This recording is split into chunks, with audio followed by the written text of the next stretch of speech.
Hey, this is IOStax, and welcome to Becoming a Hero, the series where I will try to make you just as awesome as the characters you play. The first episode of this series will be about building a team. Without a team, you won't have a shot at tournaments or structured team play in Overwatch, so this is the first and most important step in my opinion. Today we will go over things to think about before, what makes a good teammate, where to find them, voice comms, a practice schedule, expectations and goals, role distribution, the flex or sub dilemma, what makes a good leader, and preparing for the road ahead. First you need to think about some things. Would you yourself take yourself as a teammate? If the answer to that is no, then you aren't ready to build a team yourself. You should never build a team just to get carried. As a successful team captain, you need lots of time, because you need to be there always, you need to have time to schedule things, you need to have time to manage things, and that's really demanding, so make sure that you actually have the time to invest. Also, you should think about your personal skill. If you want a team just to play competitive, then rank should be irrelevant, since you will be matched with other teams at the same rating. However, if you want to go into tournament play, you should be at least master rank last season, in order to have a chance, because most of the tournaments, even those without prize money, only really attract players in the master tier or higher, and maybe a couple diamond players. However, those are usually executed out of the tournament pretty quickly. Also, and this is important, you need to be able to give constructive criticism and take it as well. If you are soft, you won't make it far. So what makes a good teammate? The number one rule of building a team is to not play at different skill levels. You need to ensure that every member on the team is in the same skill range. Otherwise, the lower skill players will feel carried and their confidence goes down, which leads them to leaving the team. And higher skilled players are volatile and they could leave at any time, since they have chances at much more successful teams. So they usually tend to jump the board as soon as possible.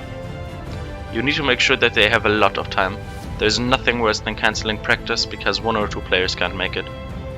Also, your players need to be okay with being benched. Sometimes it just happens because of the way certain things are organized, and if they can't deal with that, then that's not good. Also, they need to be able to take criticism.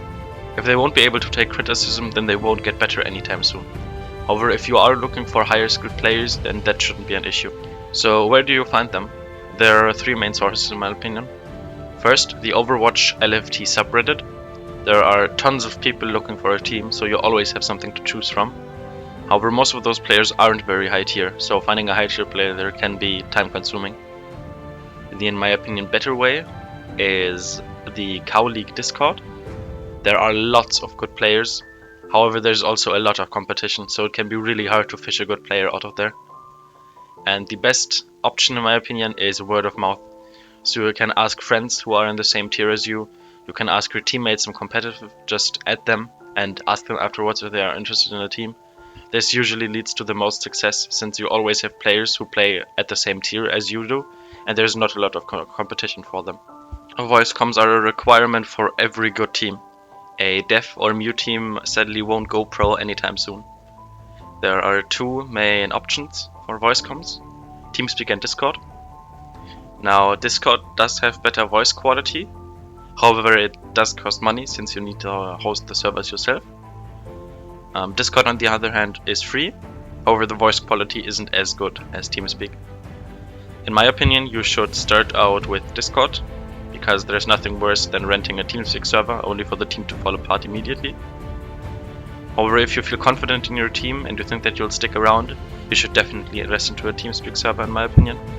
Also, you need to make up a practice schedule. You should make it as soon as possible. You need to think about how much time you want to invest. A low tier team can play maybe a couple hours every few days. A mid tier team a couple hours daily, and a high tier team plays for lots of hours every single day. Time equals progress, so the more you play, the more you will progress. Out of nothing comes nothing. In your practice schedule should be 3 sections: strategy talk, gameplay, and analysis. It's kind of like a personal practice schedule. In the strategy talk, you will go over strategies for maps and talk about team comps. Basically theory sessions. In the gameplay part, this depends on your goals. If you are a comp group, then you should obviously play competitive. However, if you are a tournament-based group, then you should definitely scrim other teams. Good ways to find scrim partners is via the competitive Overwatch Discord as well. They have a looking for scrim Discord server. This is the fastest and most efficient way to find scrims. And last up, analysis. Ideally, 1 or 2 players record their games and upload them, and you go over them and see where you went wrong to learn from it. In the strategy talk section, you shouldn't go over all the maps and compositions at once. Make a little schedule, something like today we talk about King of the Hill maps, today we talk about team comps, or today we talk about communication. Make sure to let everyone speak. The more input, the better. Also, be open to critique. Sometimes you need to start fresh from the beginning to truly understand the map, and if everyone contributes, that's the best way to do so. For analysis, you can use something like syncvideo.com to watch a recorded VOD on YouTube with the entire team. This way you can point out flaws, however make sure that the team stays constructive.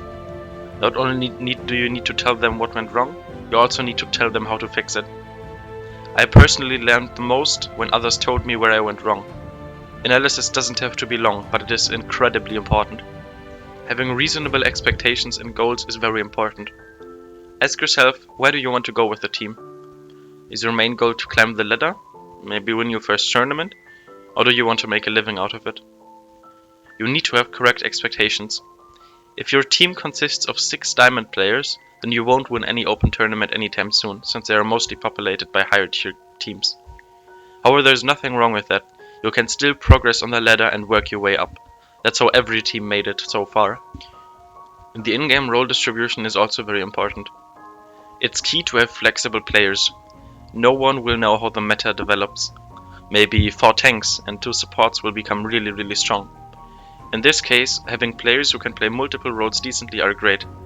One example, Timbo is not only good on McCree, but also a Roadhog monster, especially as we have seen in the Overwatch World Cup.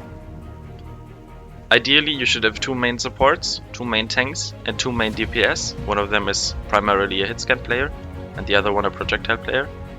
However, everyone should play at least one other role, so you can always flex around. Outside of the game, you need to realize that no leader rules alone. You need to have people who help you. Some common roles in a team is the shot caller, most often a Lucio player or a tank like Reinhardt. Basically, he controls the team in-game, and the shot caller doesn't have to be the team leader.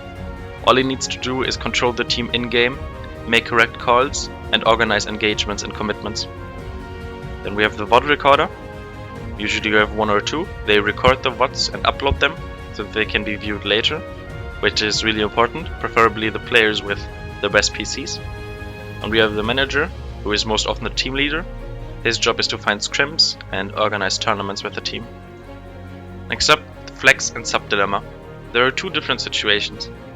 Either you have a 6-man team and practice gets cancelled or delayed if someone can't make it. Or you have a 7-man team where the sub can jump in when someone misses, but usually this leads to feelings of neglect and uselessness. I'm not really part of the team, I am just helping out. This is what a sub may think, and this is not good. This is one of the main reasons aspiring teams fall apart. So what's the solution? Now, this may be a little disappointing, but this is the big hurdle for upcoming teams, and you need people with time commitment in order to not get into a situation like this. Something that can help out is to have someone sub who isn't part of the main team, so he doesn't feel like he's not really part of the team because he isn't. It's better to play with a lower skilled player than to cancel practice, so don't be picky. It's best to just let him play support, maybe, so you can outweigh his lack of skill. This may sound harsh, but leading a team and being successful sometimes needs to be harsh. As a good leader, you need to realize that being one is really difficult. I can attest so myself. You will get a shitload of critique. Whenever something goes wrong, it is your fault. In this case, you need to fix it. You need to take responsibility. It was your decision to open the team, so you need to make sure that everything goes as planned. Also, you need to be capable of diffusing situations. Every team has bad plays, and there will always be tensions between players. There is a reason even pro players leave their teams. It's completely normal. Also, you need to make sure that you organize everything. You need to organize schedules, tournaments, scrims, and everything else. Last but definitely not least, preparing for the road ahead. Before you open a team or shortly after, immediately make a practice schedule. Having good organization from the start will lead to less conflicts in the team. You need to realize that being the leader of a competitive team will be difficult. If you get past the first rough days, you are already miles ahead of others. If you go in with the correct expectations, you will find success. Don't be afraid of swapping players out. If someone is a detriment to the team, looking for someone new is very important. Also, look at other teams that do well. Having a team can be rewarding as hell, if you do it right. This is IOStux, and I'd like to thank you for learning. I'm on the outside.